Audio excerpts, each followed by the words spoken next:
नमस्कार मित्रांनो, व्यवस्थापन आणि कायदा सुव्यवस्था राखण्यासाठी खामगाव येथून तब्बल 300 होमगार्ड जवान कोल्हापूरकडे रवाना करण्यात आले आहेत. ज्याच्यात निर्माण झालेल्या परिस्थितीच्या पार्श्वभूमीवर महत्त्वाचा निर्णय घेण्यात आला आहे. कोल्हापूर जिल्ह्यातील कायदा सुव्यवस्था, आपत्ती व्यवस्थापन तसेच प्रशासनाला सहकार्य करण्यासाठी अतिरिक्त मनुष्यबळाची आवश्यकता भासू लागली होती. त्यानुसार गृह विभागाच्या आदेशानुसार खामगाव विभागातून 300 प्रशिक्षित होमगार्ड जवानांची तुकडी कोल्हापूरकडे पाठवण्यात आली आहे. रवाना होण्यापूर्वी होमगार्ड जवानांची आवश्यकता तपासणी, ब्रीफिंग आणि सूचना देण्यात आल्या. शिस्तबद्ध पद्धतीने गणवेशात आणि आवश्यक साहित्यासह हे जवान कोल्हापूरकडे रवाना झाले. या जवानाकडे वाहतूक नियंत्रण, बंदोबस्त, मदत कार्य आणि आपत्कालीन सेवा सांभाळण्याची जबाबदारी असणार आहे. खामगाव येथील विशेष बसेद्वारे होमगार्ड जवानांना कोल्हापूरकडे पाठवण्यात आले. यावेळी वरिष्ठ अधिकारी, होमगार्ड विभागाचे पदाधिकारी तसेच प्रशासनाचे प्रतिनिधी उपस्थित होते. जवानांना शुभेच्छा देत त्यांच्या सुरक्षित प्रवासासाठी आवश्यक व्यवस्था करण्यात आली आहे. राज्यातील विविध जिल्ह्यातून गरजेनुसार होमगार्ड आणि पोलीस दलाचे जवान एकमेकांच्या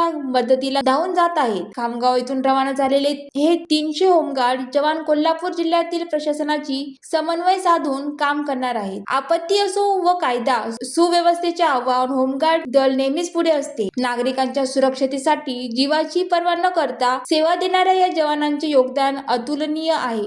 खामगावातील जवानांना हा प्रवास म्हणजे सेवाभावाचे उत्तम उदाहरण ठरत आहे. जिल्हा परिषद पंचायत समिती निवडणुकीच्या संदर्भामध्ये पश्चिम महाराष्ट्रामध्ये बुलढाणा जिल्ह्यातून 1300 होमगार्ड रवाना होत आहेत.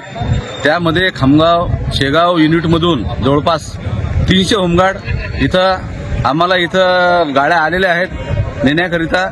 तरी कुठलाही शासनाचा जवळपास दिवाळीपासूनचा मोबदला मिळालेला नाही.